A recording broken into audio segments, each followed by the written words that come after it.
So it's now my great pleasure to introduce our distinguished speaker. Our distinguished guest speaker, a proud alumna of Queen's and currently president of Princeton University.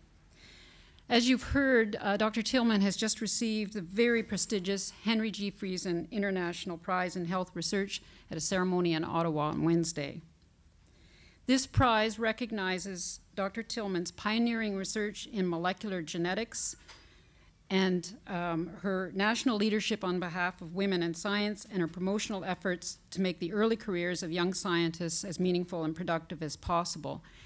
And I'd also like to add, after hearing her speak last night, her promotion of curiosity-driven research.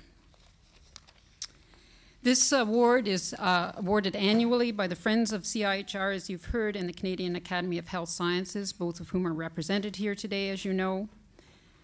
And let me just tell you a few words about Dr. Tilghman. She was born in Canada and received her honors BSc here at Queen's in 1968 in chemistry. And I understand that her Queen's roommate, Doris Heffron, is here today.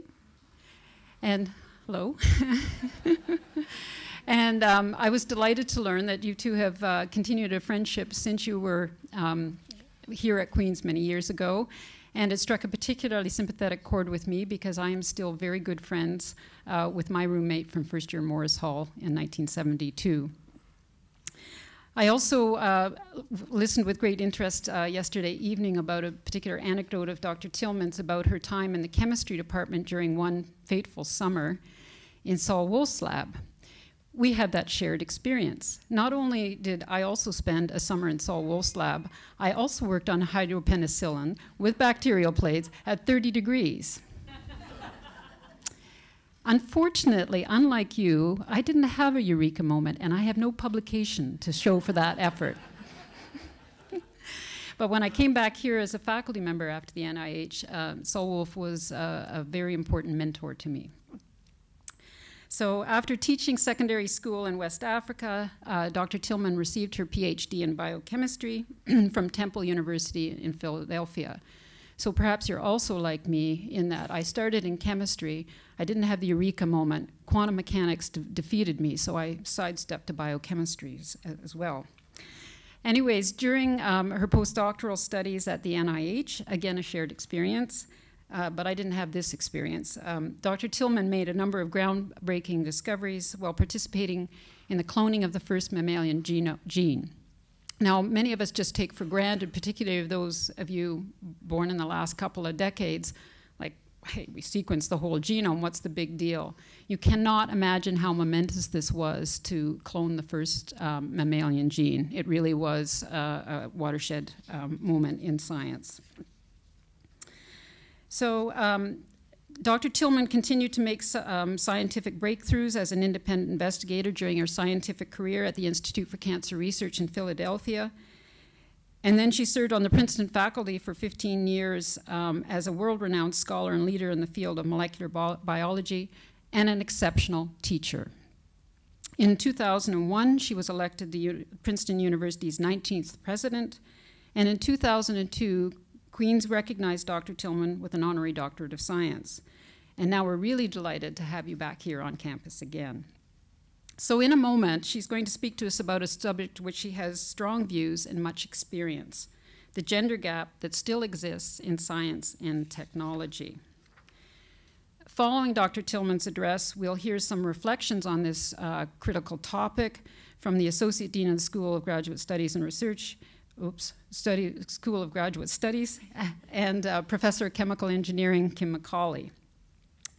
We'll then be inviting members of the audience, which is you guys, to join the discussion, and our moderator for this forum is Paul Kennedy. And Paul Kennedy, of course, is another Queen's alum, distinguished Queen's alum, and a well-known CBC commentator. Paul is a Queen's grad 74 with a BA in history.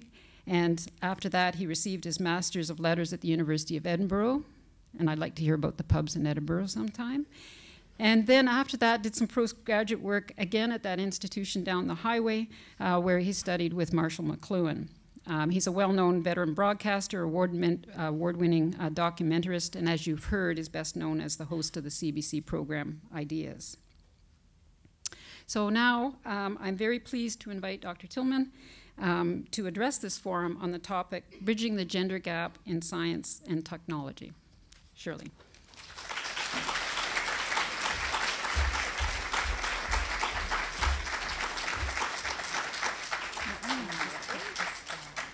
Thank you.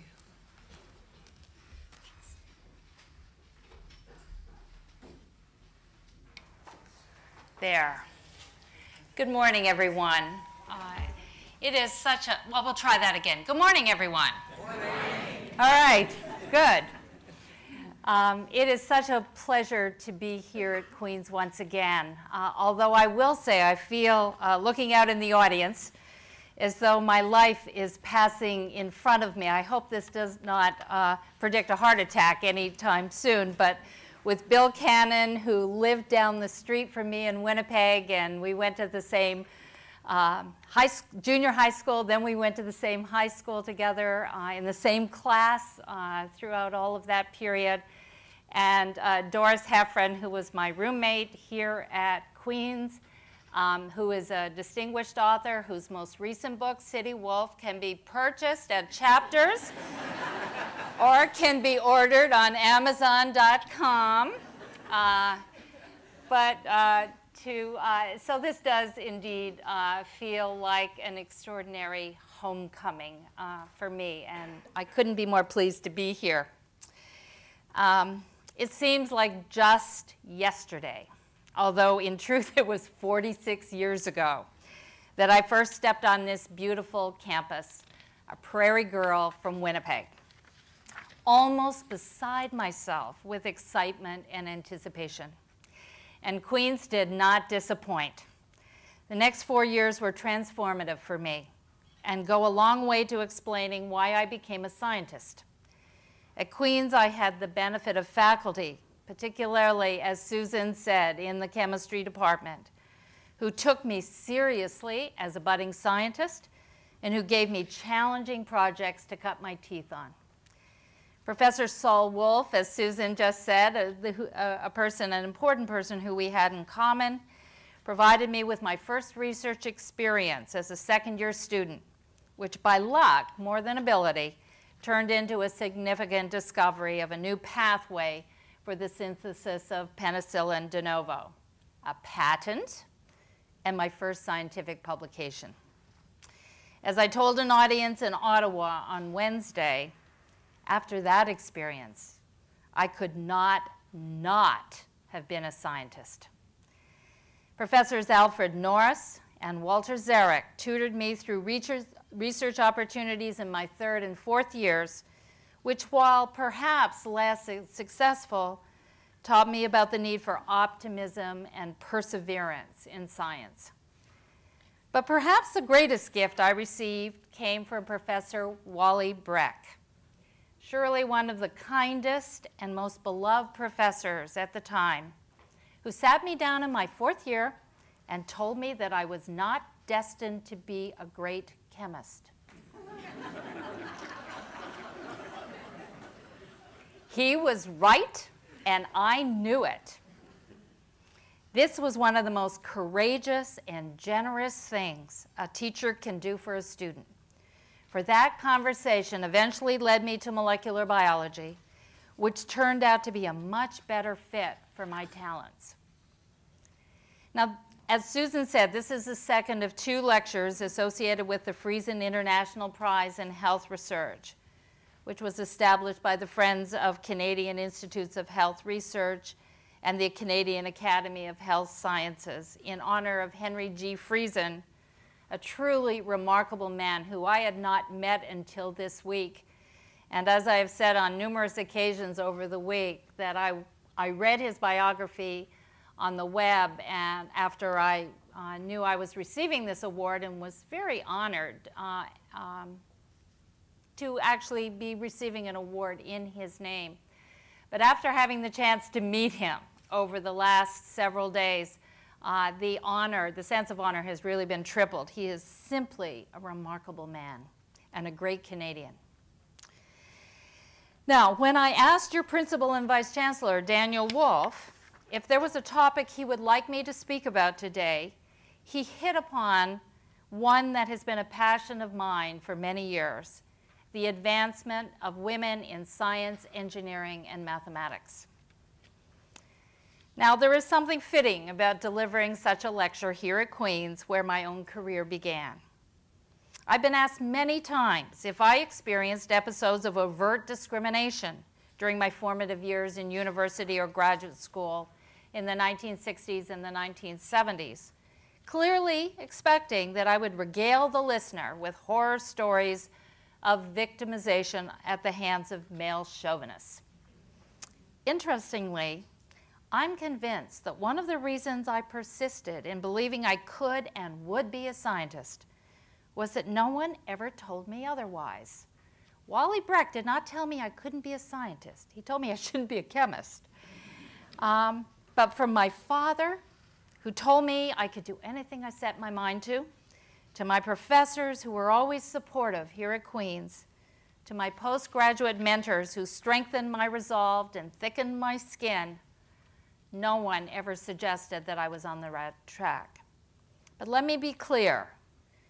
I am not for one moment suggesting that there was not a pervasive attitude at the time that science was not meant to be the domain of women. It was rather that I was insulated from those signals by supportive parents and mentors.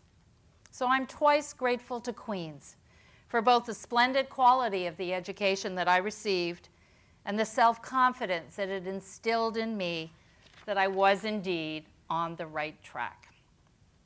Now let me fast forward 40-odd years to consider the status of women in science and engineering today. In a highly symbolic development, women have, for the first time, earned a majority of the doctorates awarded in the United States, based on newly released figures from the Council of Graduate Schools, capping a trend that has seen their enrollment surpass that of men at the bachelor's and the master's level. There is, in fact, a growing concern that males are falling through the cracks of the American educational system long before they reach our campuses, creating a different kind of gender gap from the type that we have historically been concerned about. But if women have made great strides in their pursuit of higher education in general, since Princeton's first tenured female professor likened her reception on our all-male campus in 1966 to the landing of a Martian, they remain significantly underrepresented in the sciences and engineering. In 2008, and here I'm going to use Queen's own statistics, 78% of the full and part-time doctoral candidates in computer science were male, as were 81% in engineering, 80% in mathematics, and 72% in the physical sciences. These figures are not dramatically different from national data assembled by the Council of Graduate Schools in the United States, where men claim between 67% and 78% of doctoral degrees awarded in these fields in 2007 and in 2008. In sharp contrast to both sets of figures, men accounted for a much narrower majority of doctoral candidates in agriculture and biology at Queen's, 57%, while women actually mustered a bare majority of doctoral degrees awarded in the biological and agricultural sciences throughout the United States. This highlights a bifurcation within the sciences in terms of gender distribution and raises a question that I'm going to return to later in my talk. Since doctoral studies form the gateway to the professoriate, it should come as no surprise that our faculties also manifest the gender gap in science and technology. As of this fall, to turn to my own institution, 86% of Princeton's full-time faculty in engineering are men, as are 80% of those in the natural sciences. In 2001, when I took office, these figures stood at 90% and 85% respectively. So yes, we have made some real progress, but of course not as much as I would like, despite a strong institutional commitment to do so. And while this imbalance is not confined to the natural sciences and engineering, a look at long-term trends suggests that the humanities and the social sciences have been more successful in their pursuit of greater gender parity. Between 1981 and 2010, for example, the percentage of full-time female faculty in the humanities at Princeton rose by 21 percentage points, compared to 10 in engineering and 15 in the natural sciences, a figure that would be even lower if we took the life sciences out of the calculation. We can and we should do better, though I would have thought we had reached a point when the government of Canada could have found a single woman of international standing to fill at least one of its 19 newly established Canada Excellence Research Chairs. As many of you know, these are designed to encourage world-class research and innovation at Canadian universities in 4 priority areas, including the life sciences, the area of science where, as I have said, women are in fact very well represented. What many in Canada found particularly galling was the fact that women did not even make the short list of 36 candidates. As a female scientist at Simon Fraser University put it, that this sort of thing can still happen is an embarrassment for Canada and profoundly demoralizing for the women scientists of this country. But Canada is not alone in suffering this kind of public embarrassment. Virtually the identical scenario played out south of the border in 2004, when the National Institutes of Health inaugurated its Pioneer Awards, designed to identify exceptionally creative leaders in the field of health sciences and to support them generously for an extended period of time. As with the Canada Excellence Research Chairs, the first awards went to 9 men. How can this happen, you ask, in a field in which women are both well represented and thriving? In the Monday morning quarterbacking that went on after the announcement, 2 things immediately stood out. First, research universities were asked to nominate a small number of candidates, which meant that the pool was being constructed by deans and department chairs, who tend to be overwhelmingly male. Second, the teams that vetted the candidates were also overwhelmingly male, 60 out of 64 reviewers. I gather that a similar bias was evident after the fact in the selection of the Canada Excellence Research Chairs. The next year at the NIH, the selection process was significantly modified, and now women are winning these awards in reasonable numbers. This is a cautionary tale whose lesson is captured by a friend of mine, an astrophysicist at Princeton, who reminds me whenever we talk about this together that our motto has to be for the foreseeable future, eternal vigilance. In other words, we're not yet at a place where attention to gender can be dispensed with. I would like to pose 2 questions in this lecture. 1, does it matter if women participate in scientific discovery? And 2, when will we know when it's time to declare victory? So, to the first question, why should we care about the gender of our scientists and engineers? For after all, for the last 50 years, North America collectively has clearly enjoyed a dominant position in the world of scientific research and technological innovation without the full participation of women. Why do we have a problem to fix? In response, I would begin by appealing to broad self-interest. I've always found this to be a tried and true way to achieve a political goal. As the financial services industry likes to say, past performance is no guarantee of future results. And if ever a time when that statement appeared to be true, it was certainly today. And in a world that is more competitive and less bound by time and space than ever before, we're going to have to attract to science and engineering more than our fair share of the world's best minds. To restrict our pool of talent, either intentionally or unintentionally, by discouraging women, or underrepresented minorities for that matter, from pursuing careers in these fields, is to go forward with one arm tied behind our backs. The second argument in favor of increasing the number of women engaged in scientific and technological pursuits also appeals to self-interest. In this case, the self-interest of the very fields that are underrepresented. If women continue to be few and far between in disciplines ranging from theoretical physics to mechanical engineering, these disciplines will look increasingly anachronistic to both males and females. And we will risk losing the most talented among them, who will, after all, almost by definition, have an infinite range of career options from which to choose.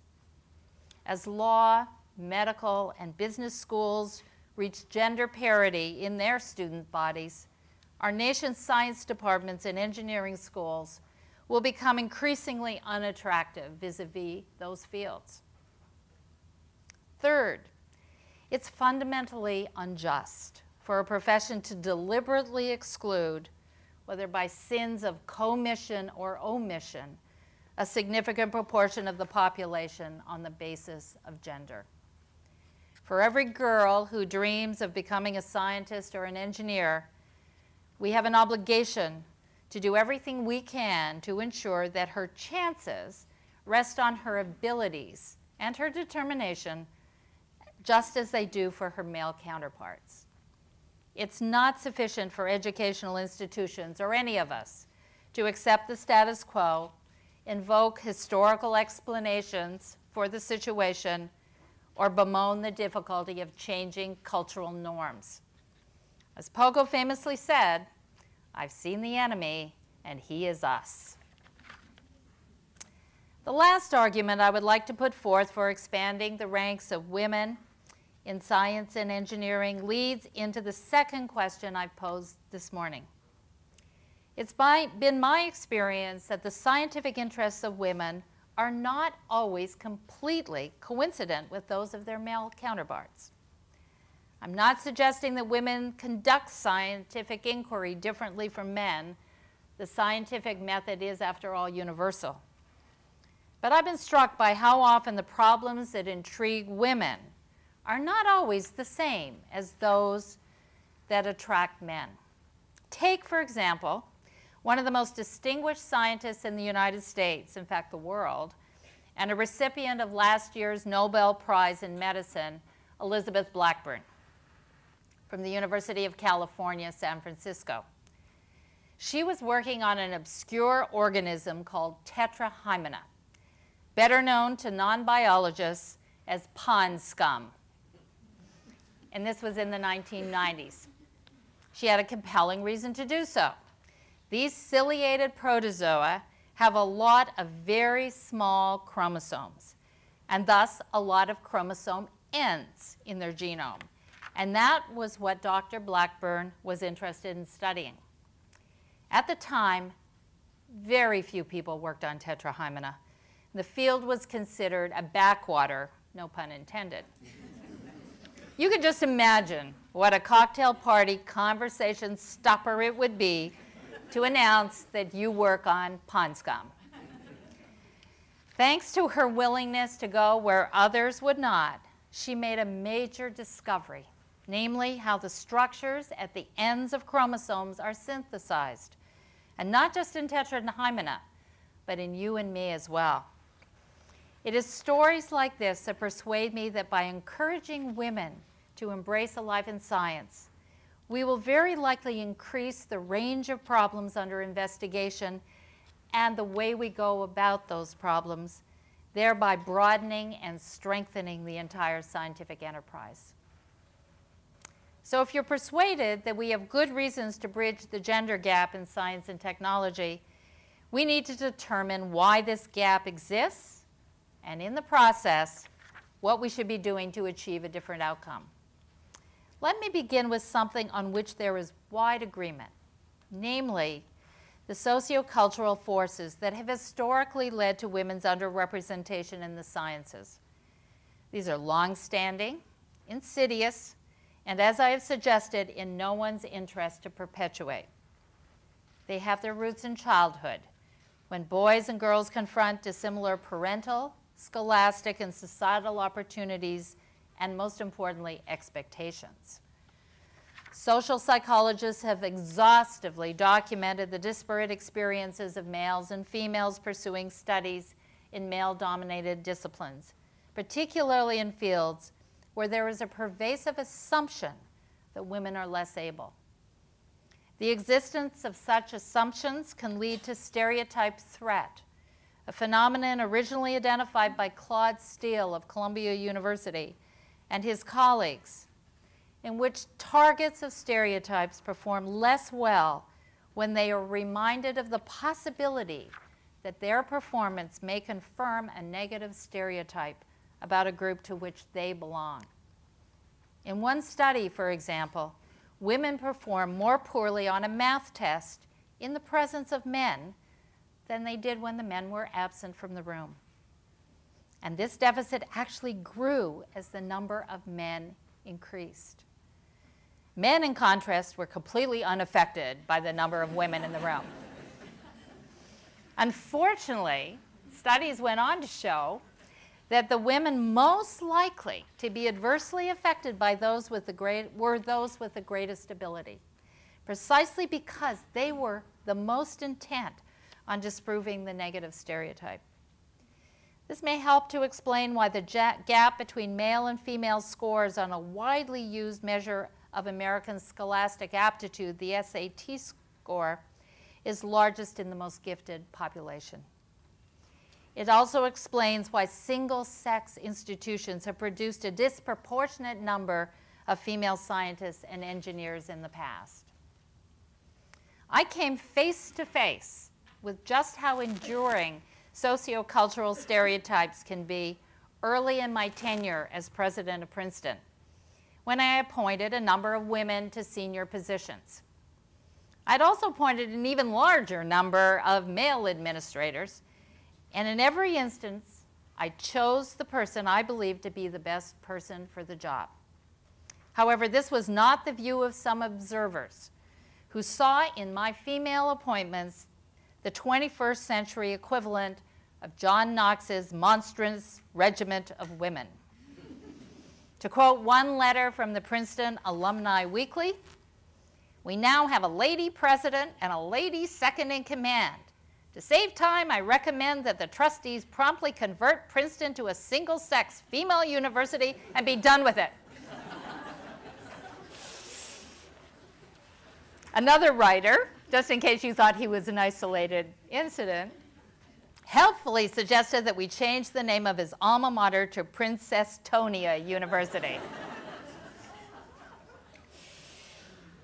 But frankly, it was the views of students that I found most dismaying.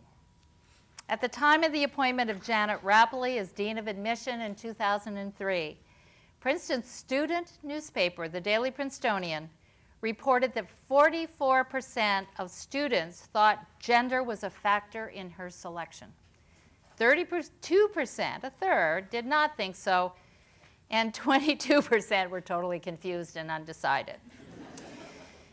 Here was a significant percentage of a student body composed of remarkably intelligent and ambitious young men and women, concluding that the only conceivable way in which a woman could be appointed Dean of Admission, which ironically is an increasingly female-dominated profession, was through the exercise of affirmative action.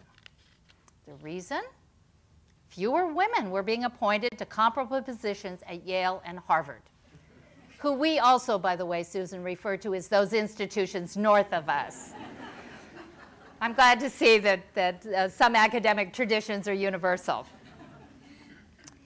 It is the measure of the weight of history at Princeton and the persistence of sociocultural norms that long after the advent of coeducation in 1969, the appointment of women by a woman was considered news.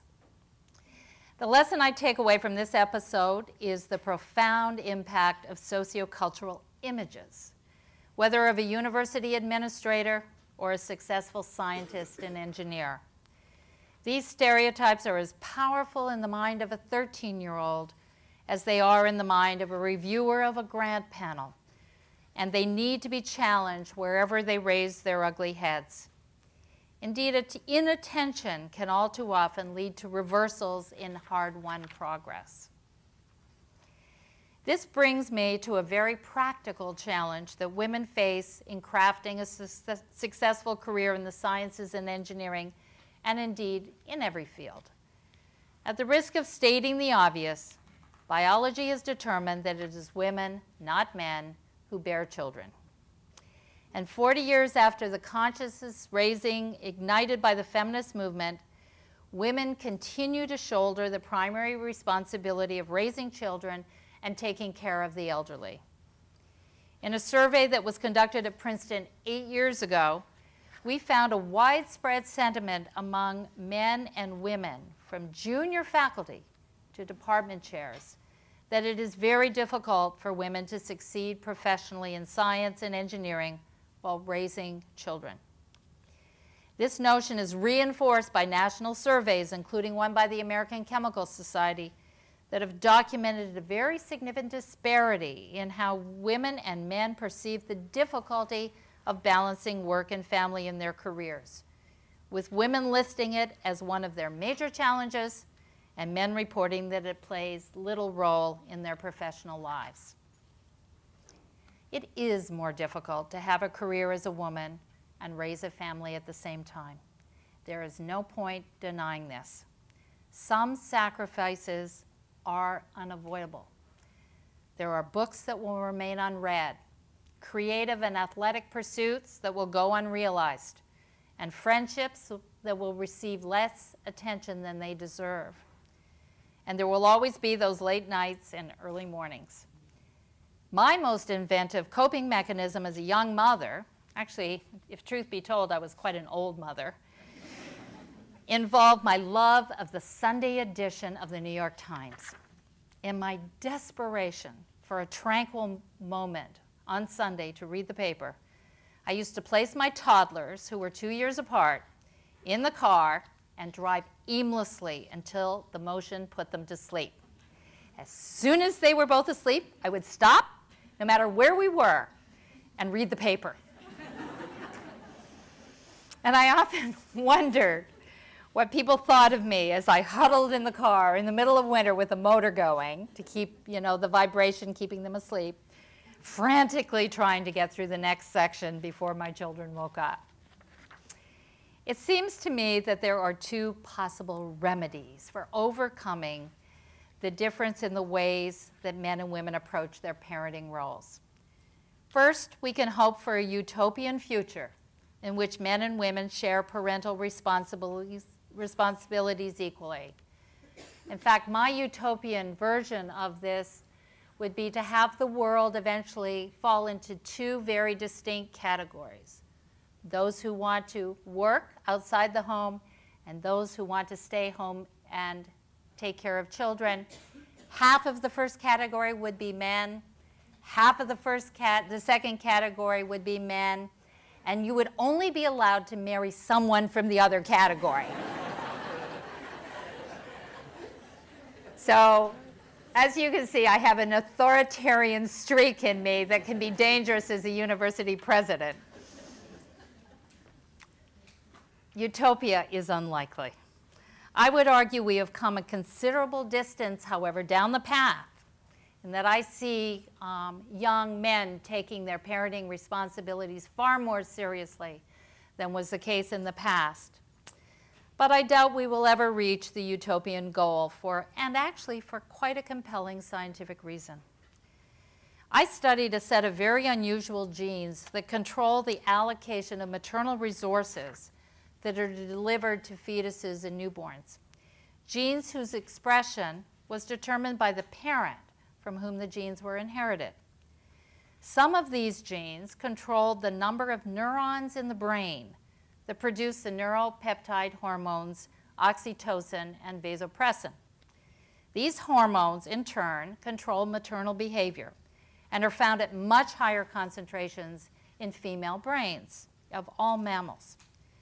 Remarkably, one injection of these peptides into the brain of a male rat converts a deadbeat dad into a doting father.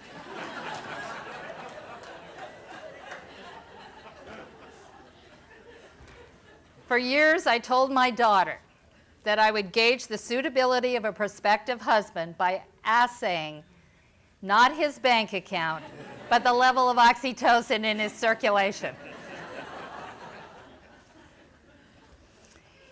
In the absence of a pharmacological intervention of the kind we can perform on that rat in the lab, but I don't think it would get us by many institutional human protection committees, we need to recognize and celebrate, I'm really going to emphasize this, the devotion of mothers to their children, and then do everything we can to reconcile that important societal role with being a scientist.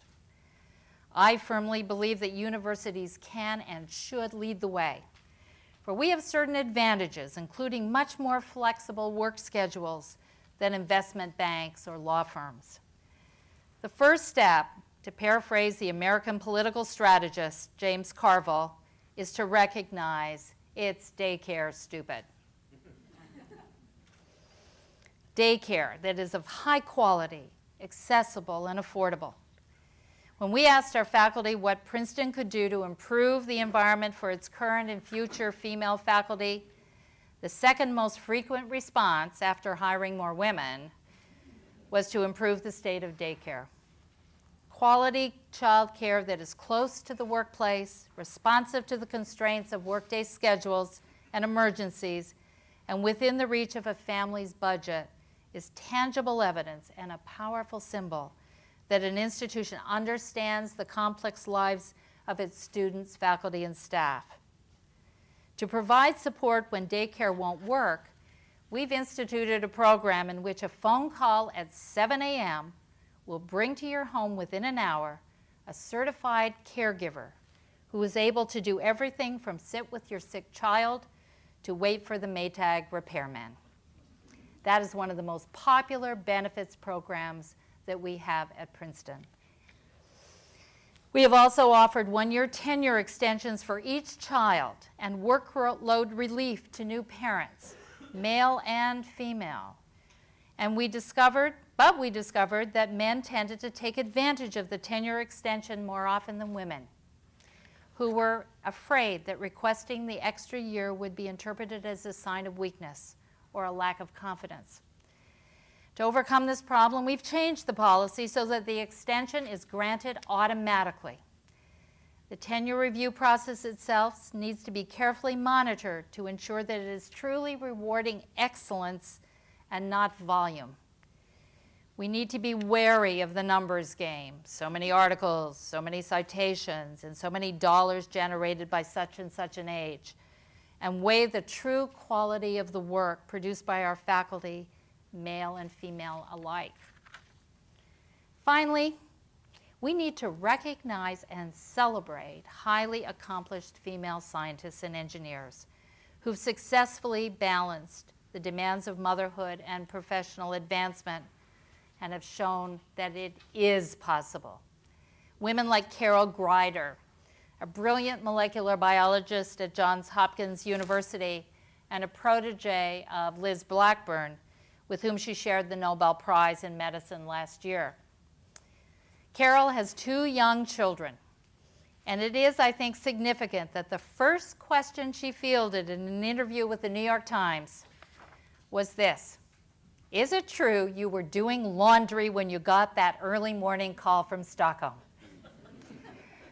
The answer was yes, she was, and it dispelled the notion that great scientists have neither the time nor the temperament to engage in domestic work. But even more important were the words with which she closed the interview, words that described her decision to bring her children to the press conference announcing her Nobel Prize. In the newspapers, she related, there's a picture of me and my kids right there. How many men have won the Nobel in the last few years, and they have kids the same age as mine, and their kids aren't in the picture? That's a big difference, right? And that makes a statement. And that's what Carol had to say. Yes, it is possible to be a great mother and a great scientist at the same time. And the more widely we proclaim this truth, the better. Women have made significant progress in blasting through glass ceilings since the 1960s, when I began my own career in science here at Queen's. And as long as we continue to follow my friend's mantra of eternal vigilance, more progress will certainly come. But I would like to leave you with the second question that I said I would raise. When will we know when we can declare victory? For years, I proceeded on the assumption that victory was equal participation of men and women in all branches of science and engineering. Today, I'm not so sure. I keep returning in my mind to Wally Brecht's prescient advice to me that chemistry was not a good match for my talents. He made it very clear that this had nothing to do with intelligence or gender, but rather that chemistry did not come naturally to me. I had to work way too hard at it. I didn't really understand what he meant until graduate school, when I discovered that molecular biology did come naturally to me. I could think about it in creative and original ways that I could never do in chemistry. As we learn more about the development of the mammalian brain and the significant impact that gender plays in utero, it is possible, I don't know that it's true, but it's possible, that we will come to understand that some fraction of the asymmetries in the distribution of women among the sciences, with women far more well represented in the life sciences and less so in the physical sciences, is the result of women seeking those fields in which they are able to make the greatest contribution in their own judgment. As scientists, I think we have to be open to that possibility. To be sure, this is dangerous terrain. In the words of Godfrey Perelson, a professor of psychiatry and neurobiology at Yale's University School of Medicine, to say that men are automatically better at some things and that women are better at others is a simplification. It's easy to find women who are fantastic at math and physics and men who excel in language skills. Only when we look at very large populations and look for slight but significant trends do we see the generalizations. Generalizations, of course, are all too often misunderstood and misappropriated to limit the aspirations of individuals. Untangling the impact of the sociocultural forces that I've been discussing from the preferences, the free choice preferences of women for scientific problems will be very difficult and maybe impossible. All we can do is create within our educational institutions a perfectly level playing field on which women can freely exercise their preferences and realize their own individual scientific aspirations. What we should be striving for is unrestricted opportunity, in which every woman who pursues a career in science and engineering can do so with the confidence that nothing contrived by human prejudice, conscious or unconscious, stands in her way. If we're vigilant, and as women continue to transcend the gender gap in ever greater numbers and place their own stamp on these fields, men and women can both look forward to a scientific enterprise and a society that is fairer, stronger, and more fulfilling for all. Thank you all for coming this morning.